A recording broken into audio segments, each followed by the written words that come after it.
예수님께서 이 땅에 계실 때 하시는 말씀과 행동은 상당히 충격적인 것이었습니다.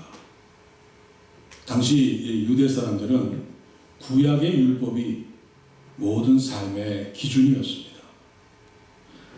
무슨 일이 생기면 가장 먼저 율법은 뭐라고 말씀하시는지를 따져보는 것이 아예 습관처럼 되어버린 그런 사람들이었습니다.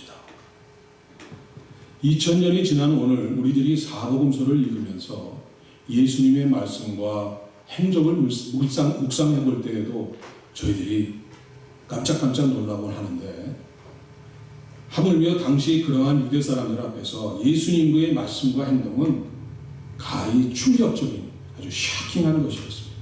그리고 아주 파격적인, 레디컬한 것이었습니다. 그리고 아주 경이로운, 어메이징한 것이었습니다.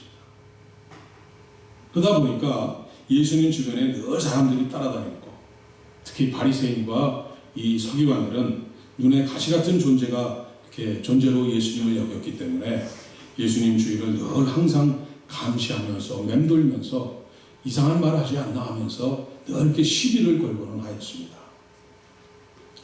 이 첫 설교이신 산상수훈서부터 당시의 유대 사람들에게는 생전 처음 들어보는 정말 놀라운 말씀들이었습니다. 이해도 제대로 할 수가 없었던 말씀들이었습니다. 중풍병자를 고쳐주셨습니다. 나병 환자를 고쳐주셨습니다. 귀신을 쫓아내셨습니다.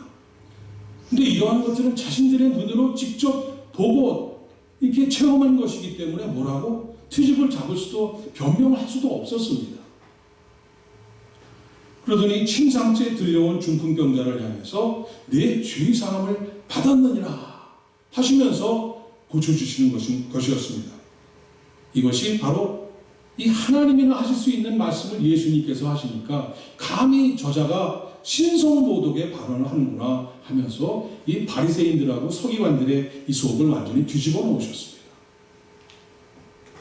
그러시더니 악명 높은 세리 마태를 부르셔서는 제자를 삼고, 오늘은 이 금식하는 날인데도 불구하고 이 많은 세리와 많은 죄인들과 같이 마태 집에 가셔서는 보란듯이 웃고 떠들면서 아주 음식을 맛있게 먹고 계시는 것이었습니다.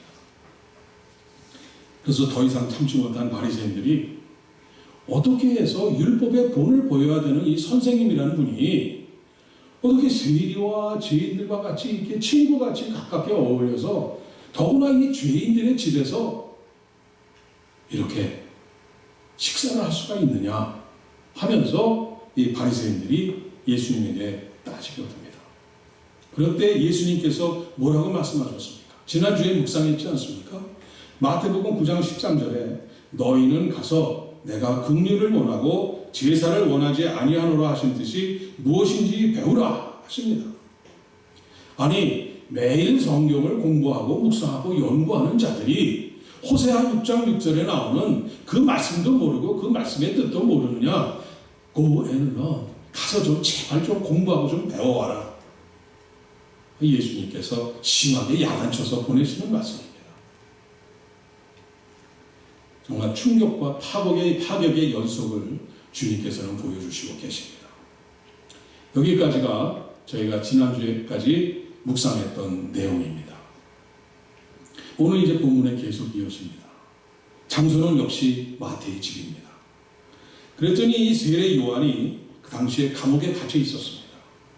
헤롯 왕의 비리를 큰 목소리로 외쳐대서 체포가 돼서 감옥에 갇혀 있었습니다. 그랬더니 그 세례 요한의 제자들이 예수님 주위를 절절 쫓아다니면서 그 눈치를 보고 있었습니다.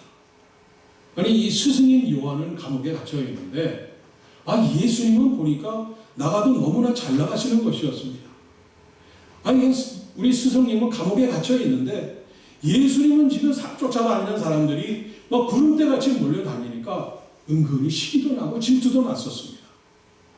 그래서 이 바리새인들이 예수님한테 질문한 것 중에 빠진 것이 하나 있어서 그거를 이제 시비를 걸려고 이제 예수님께 질문을 하면서 따지고 들어갑니다.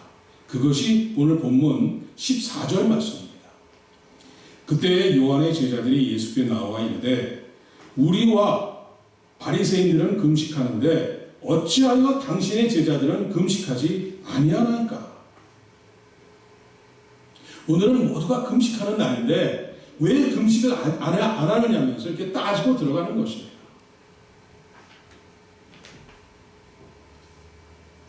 이렇게 세례 요한의 제자들이 단순히 금식에 대해 질문하고 따지는 것에 대해서 예수님께서는 세 가지 아주 근본적인 해답을 아주 클리어하게 주시는 것이 오늘 본문에 나오는 내용들입니다. 예수님의 세 가지 질문 중에 첫 번째 대답이십니다. 본문 15절입니다. 예수님께서 그들에게 이르시되 혼인집 손님들이 신랑과 함께 있을 동안에 슬퍼할 수 있느냐? 그러나 신랑을 빼앗길 날이 이르니 그때에는 금식할 것이니라. 오늘날도 금식을 하시는 분들을 가끔 제가 뵙니다. 또 금식을 하신다고 또 그런 이야기도 듣습니다.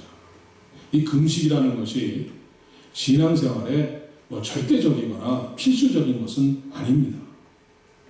금식은 여러분들이 필요로 할 때 소문내지 않고 조용히 하시는 것이 금식입니다.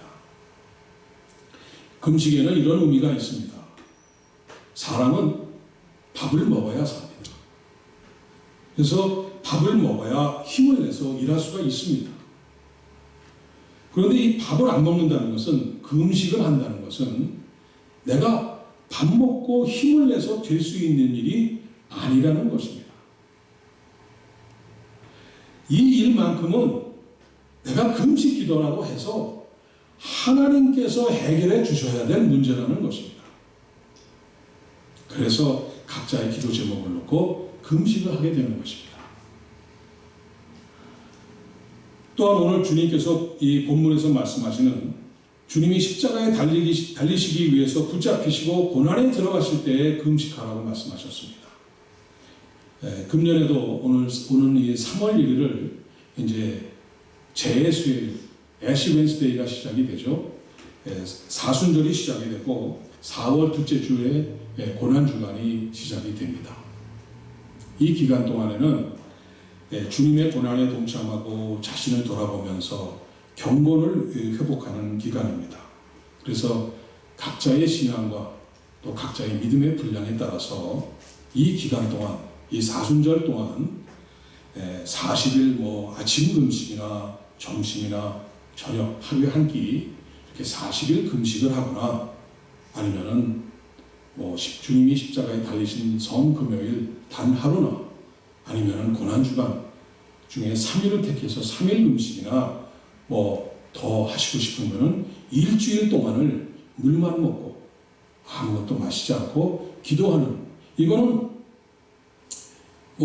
이렇게 각자가 기도하시는 가운데 성령의 감동되시는 대로 결정해서 하시면 되시는 것입니다. 되시는 것인데 꼭 절대사항이나 필요조항은 아닙니다. 그 외에는 여러분들이 체중 조절을 위해서 다이어트를 위한 금식을 한다는 것은 몰라도 꼭 그렇게 금식을 해야만 되는 것은 아닙니다. 잠 잘 주무시고 하루 세끼 잘 드시고 건강하게 사시면서 그냥 평소에 기도와 말씀 묵상하시고 또 예배와 찬양의 생활을 이렇게 습관화해서 이렇게 사시는 것이 아주 더 중요하다고 볼 수가 있습니다. 그런데 예수님 당시의 유대인들은 반드시 금식을 해야만 했습니다. 이 율법 공동체였던 이 유대인들은 모든 사람들이 예외 없이 금식에 참여해야만 했습니다. 그래서 일주일에 2번씩 이 월요일과 목요일에 규칙적으로 금식하고 또한 이 전 국가적인 이 금식일인 대속죄일 욤키프라고 그러죠. 욤키프. 그리고 불임절, 푸림 그 전날, 또 그 외에 국가적인 어떤 행사에 나라 전체적으로 금식을 선포하는 날에는 금식을 해야 됐습니다.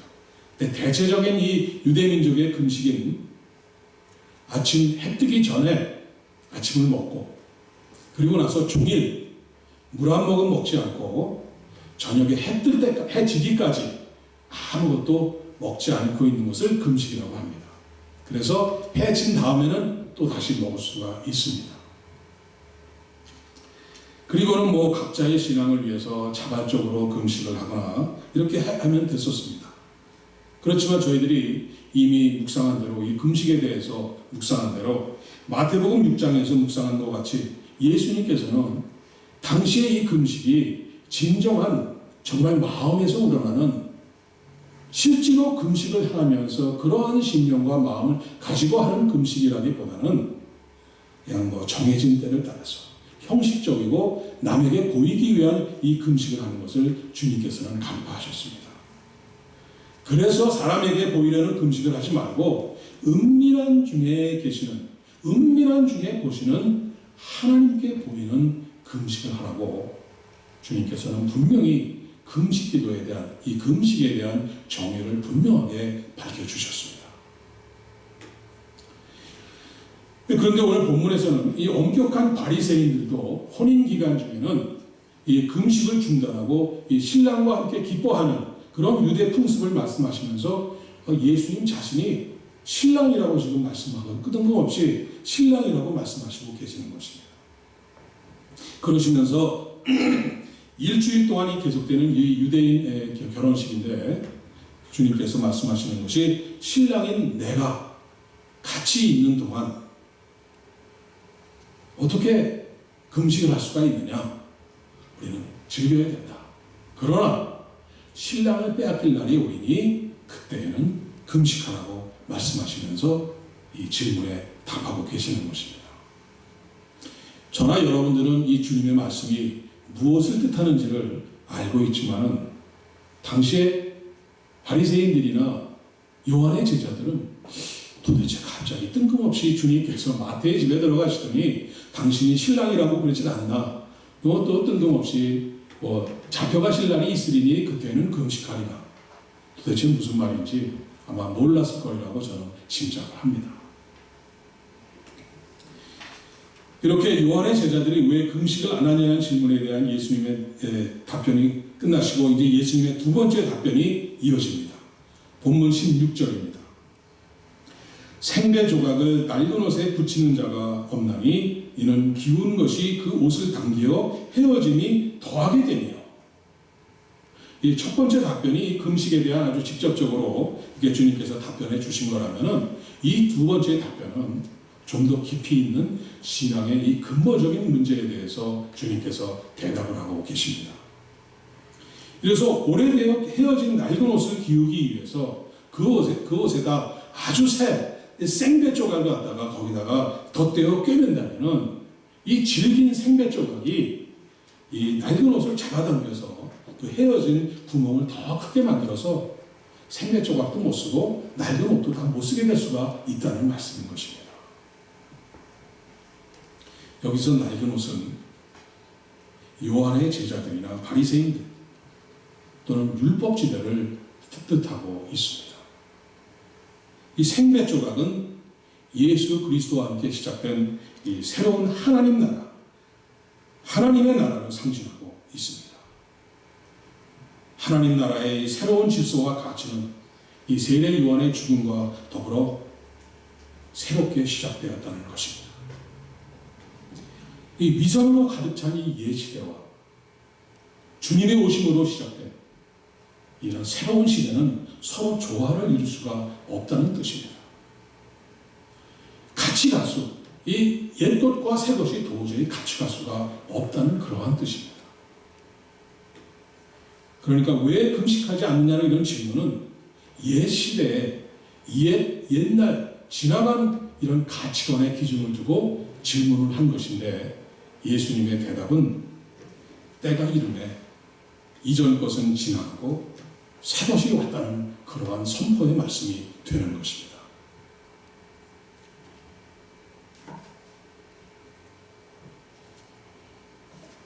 자, 이제 예수님의 세 번째 답변입니다. 본문 17절입니다. 새 포도주를 낡은 가죽 부대에 넣지 아니하나니 그렇게 하면 부대가 터져 포도주도 쏟아지고 부대도 버리게 됨이라.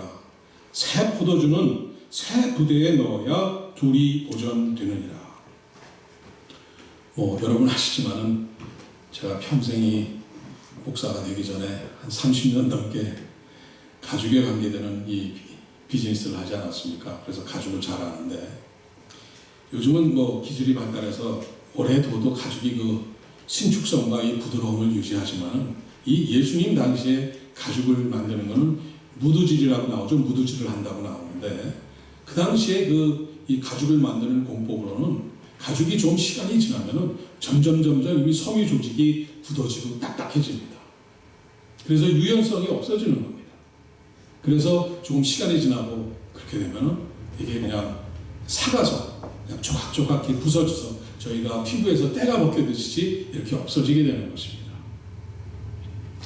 그래서 그런데 그러한 가죽에다가 새 포도주라는 것은 방금 이 발효가 시작된 막 담근 것이기 때문에 이 새 포도주를 이 오래된 이 가죽 가방에다가 이 새 포도를 집어넣으면은 새 포도주가 자꾸 발효를 해서 점점 팽창되니까 유연성을 잃어버린 이 가죽이, 딱딱해진 가죽이 그것을 견디지 못하고 결국 미어서 터져버린다는, 그렇게 말씀을 하시는 것입니다. 여기에서도 새 포도주는 예수 그리스도와 더불어 시작된 이 하나님의 나라를 말씀하고 계십니다. 그리고 새 가죽 부대는 하나님 나라를 이 땅에 실현하는 이런 새로운 공동체, 새로운 제자 공동체를 지금 말씀하고 계시는 것입니다. 반면에 낡은 가죽 부대는 하나님 나라를 거부하고 주님을 받아들이기를 거부하고 이 율법에 문자적으로 얽매여서 그저 율법의 그냥 그 문자적인 해석을 통해서 거기에 엉뚱하게 잘못하게 해석하면서 하나님의 의의를 이루지 못하는 이 오늘의 그 당시에 전통에 묶여있던 유대 공동체를 말하고 있는 것입니다. 그래서 그 유대 공동체들은 외식하면서 남에게 과시하게 하는 이런 금식을 하고 보이기 위한 구제를 하면서 또 보이기 위한 기도를 하곤 했던 것입니다. 그래서 예수님께서는 마태복음 6장 16절을 통해서 이미 심하게 책망을 하신 것을 여러분들은 알고 계십니다. 그래서 예수님과 시작된 하나님의 나라와 낡은 옛것에 매달려 있는 유대 공동체는 결코 공존할 수 없는, 도저히 같이 갈 수 없는 그러한 성질의 이 완전히 다른 두 개의 캐릭터가 되는 것입니다. 다시 말해서 새 포도주는 새 부대라는 이 말씀은 예수님께서 지금 새로이 가르치시는 말씀과 하나님의 나라는 형식과 전통의 종교인 유대교가 아닌 질적으로 완전히 새로운 조직 속에 거기에 넣어줘야만 된다는 것을 말씀하시고 계시는 것입니다. 그래서 유대교를 뭐 여기저기를 조금 고쳐서 거기다가 생배 조각을 갖다가 덧대서 붙이거나 잘못된 율법 해석과 이 비뚤어지고 오래돼서 굳어버린 이 낡은 가죽 부대에 거기다가 다시 넣으려고 하면은 도저히 거기에다가는 새 포도주를 담을 수가 없다는 말씀입니다. 그래서 완전하고도 철저하게 새로운 부대에 담아야 된다는 이 주님의 말씀이 되는 것입니다. 그리고 이 새로운 조직을 구체적으로 나타내신 것이 바로 마태복음 16장 16절에 나오는 베드로의 유명한 고백을 듣고 나신 후에야 주님께서 처음으로 밝혀주십니다.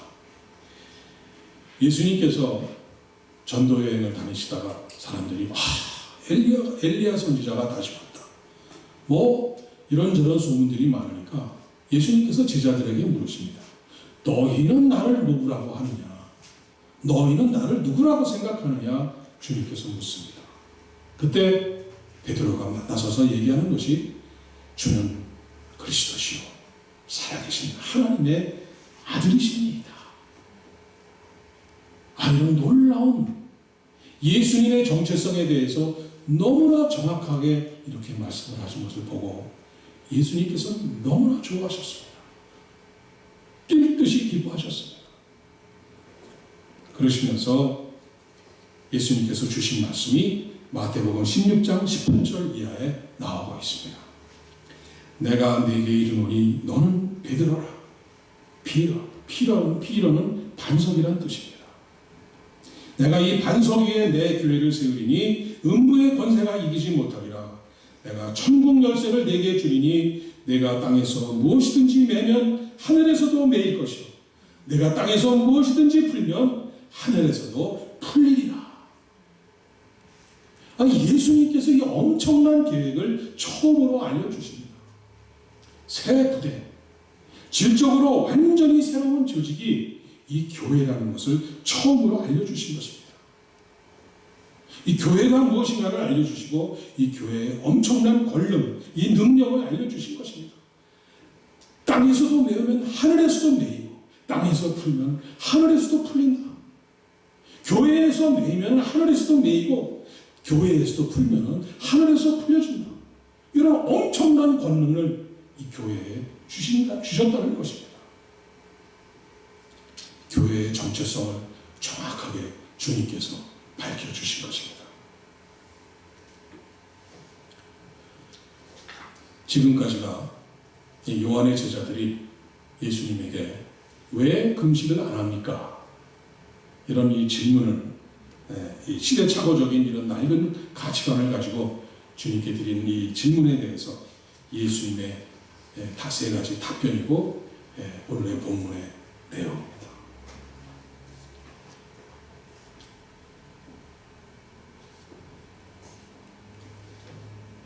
주님의 말씀과 같이 이 베드로의 놀라운 신앙 고백 위에 교회가 세워졌습니다. 그리고 1500년이 흘렀습니다. 저는 그리스도시요 살아계신 하나님의 아들이십니다. 이 놀랍고 신성하고 이 거룩한 고백 위에 세워진 교회였습니다. 그러나 1500년이 지나는 동안 교회는 인간의 탐욕과 죄악과 교만으로 채워져서 완전히 변질되고 말았습니다. 주님께서 그렇게도 싫어하셨던 이 형식과 가식적으로 이 눈에 보이는 것으로 가득 채워진 이 가톨릭 교회는 낡은 옷 위에 가끔씩 이렇게 생배 조각을 또 낡은 조각들을 덧대는 것을 반복하면서 결국 구멍이 커져서 점점 커지고 미어 터지더니 썩은 고름이 흘러나오고 썩은 냄새가 진동을 하기 시작을 했던 것입니다. 그리고 결국 하나님의 예정된 계획과 시간 속에 마틴 루터에 의해서 시작된 종교개혁이 1517년에 시작되어서 프로테스탄트, 개신교가 시작되었습니다. 가톨릭 교회에서 나왔지만 또다시 완전한 새로운 부대인 이 개신교가 준비되었을 때 하나님께서는 새로운 이 은혜의 포도주를 넘치도록 부어주셔서 새로운 교회가 시작된 것입니다. 그리고 개신교가 시작된 지 또다시 500년이 흘렀습니다. 그리고 오늘이 일어났습니다. 오늘의 교회는 어떻습니까? 계속해서 가죽 부대를 교체하면서 나날이 새로운 포도주를 받아 마시며 하나님의 나라를 확장하며 왕성하게 부흥해 나가고 있습니다.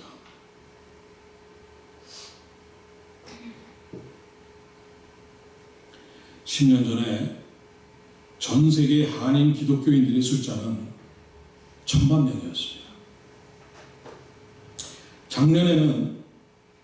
작년의 통계를 보니까 800만으로 줄었습니다. 이 통계학자들의 이 과학적 산술 방법에 의하면 교회가 만약 변화가 없이 이런 추세로 나간다면 2040년에 앞으로 22년 후에는 전 세계 한인 기독교인의 숫자가 300만 명으로 줄어든다고 합니다.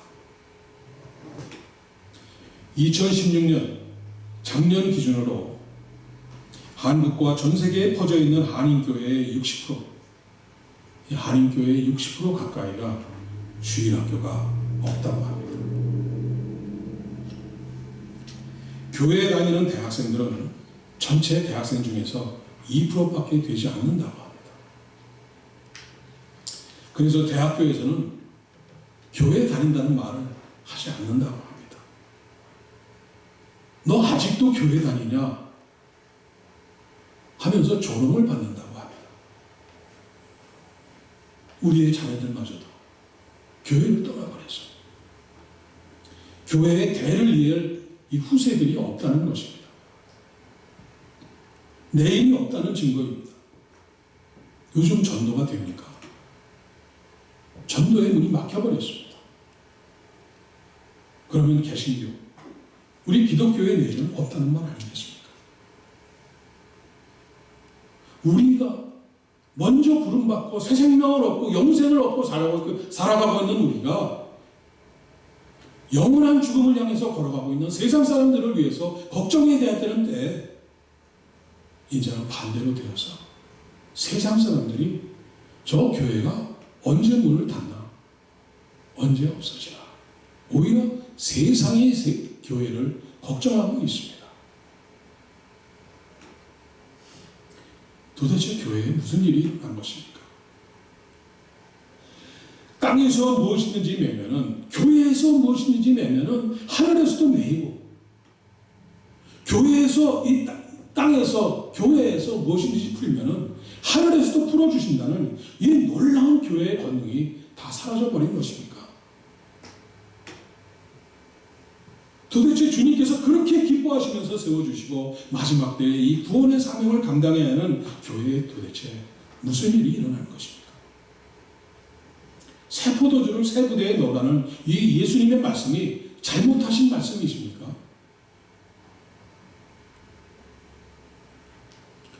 또 다른 통계가 나와 있습니다.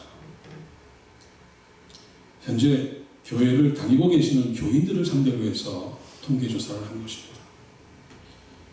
성경을 1년에 1회 이상, 한 번 이상 읽는다는 교인이 전체 교인 중에 10%가 안 됩니다.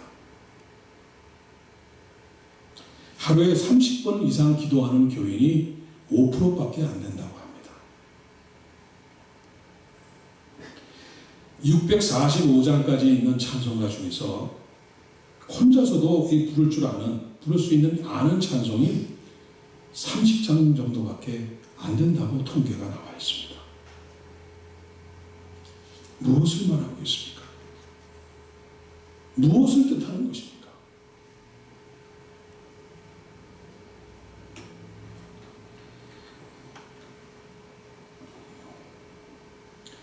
한국 근대사에 너무나 중요한 분이신 백범 김구 선생님을 다 아시리라 믿습니다.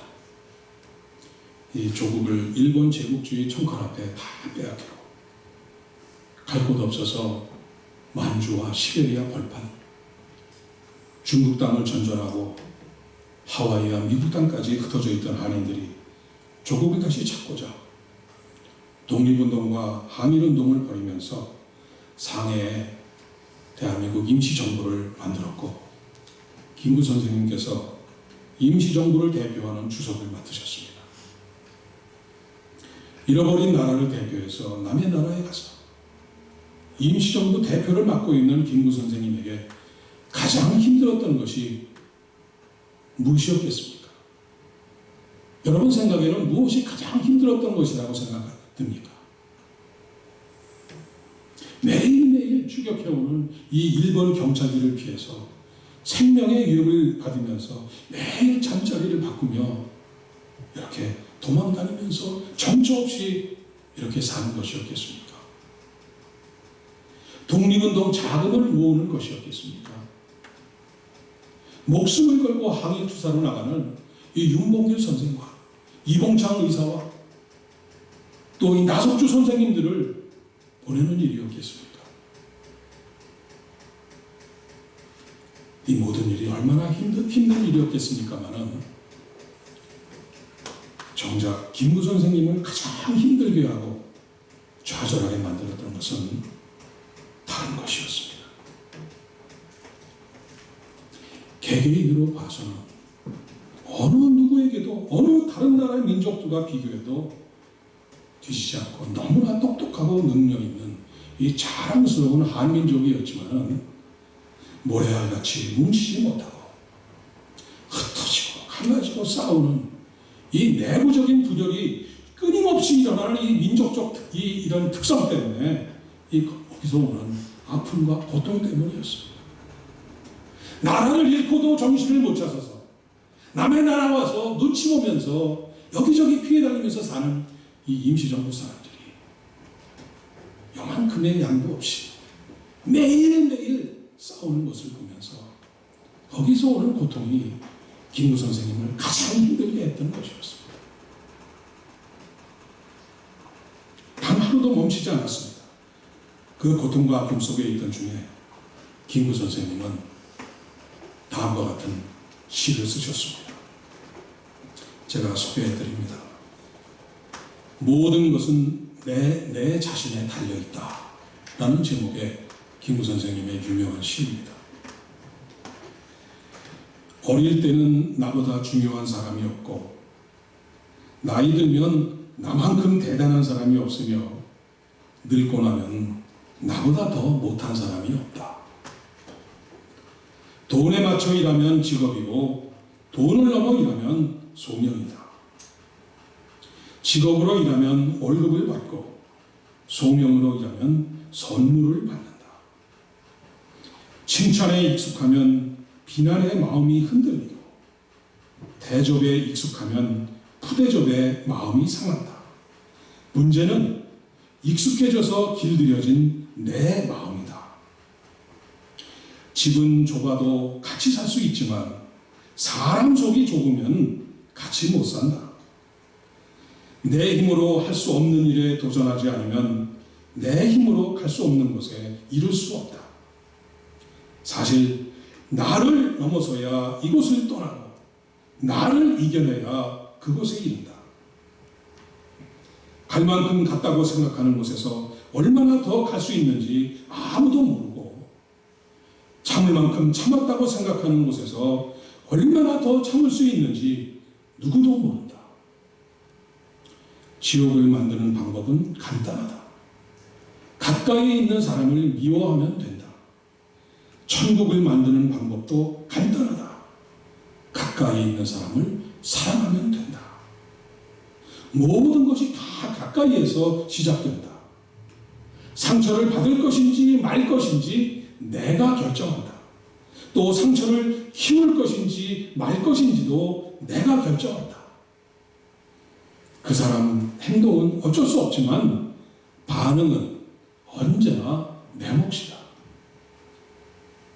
산고를 겪어야 새 생명이 태어나고 꽃샘추위를 겪어야 봄이 오며 어둠이 지나야 새벽이 온다. 거칠게 말할수록 거칠어지고 음란하게 말할수록 음란해지며 사납게 말할수록 사나워진다. 결국 모든 것이 나로부터 시작되는 것이다. 나를 다스려야 뜻을 이룬다. 모든 것은 내 자신에 달려있다. 백범 김구. 그렇게도 똑똑하고 총명한 한민족이었지만 어서 깨어서 나를 먼저 다스리고 나를 먼저 변화시키지 않으면은 아무리 독립을 찾는다 해도 민족과 나라의 내일이 보이지 않았기 때문에 애통하고 정말 통탄하는 마음으로 이 시를 쓰신 것입니다. 오늘 주님께서는 본문을 통해서 우리에게 말씀하고 계십니다. 새 포도주는 새 부대에 넣으라고 말씀하십니다.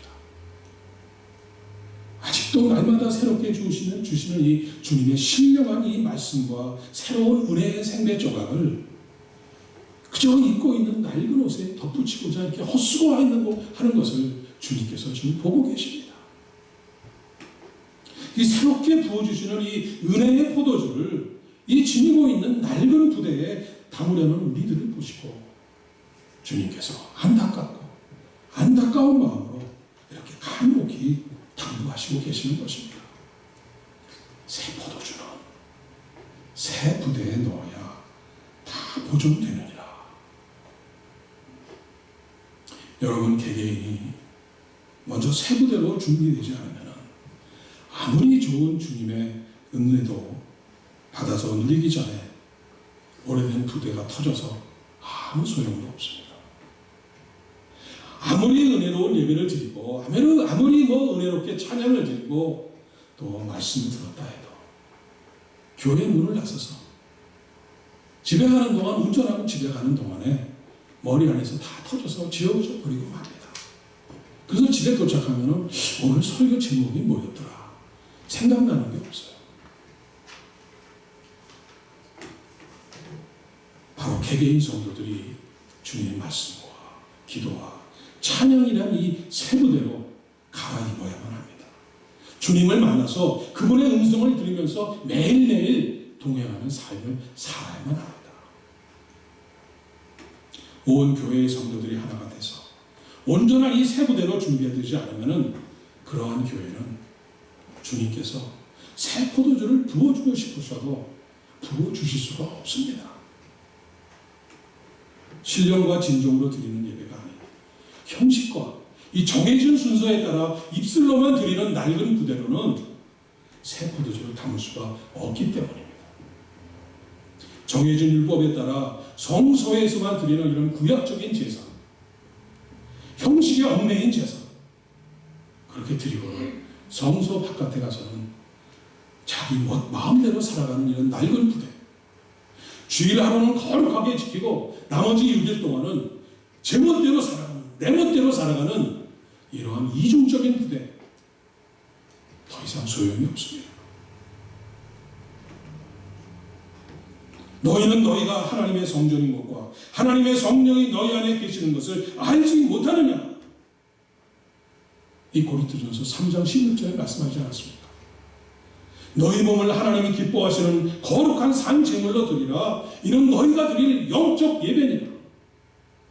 로마서 12장 1절에 이렇게 말씀하시지 않았습니까?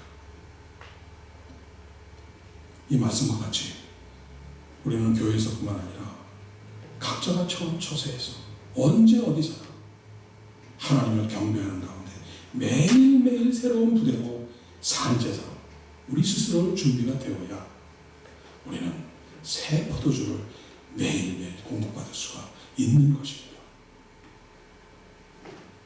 사랑하는 여러분, 낡은 옷, 오래된 부대, 낡은 부대는 이제는 미련 없이 다 내다 버리시기 바랍니다. 새 부대를 준비한 여러분에게 새 포도주로 가득 채우시기 바랍니다. 여러분 가정이 새 부대에 새 포도주로 가득 채우시기를 바랍니다. 우리 교회의 새 부대에도 이 새 포도주로 가득 차게 되기를 바랍니다. 그래서 영혼권과 생명을 살리는 이 방주의 사명을 감당하면서 다시 오시는 주님의 길을 예비하는 여러분들과 우리 은혜와 평강교회가 되기를 간절히 축원드립니다. 기도하시겠습니다. 사랑하는 아버지 하나님, 아버지께서는 우리들을 사랑하시사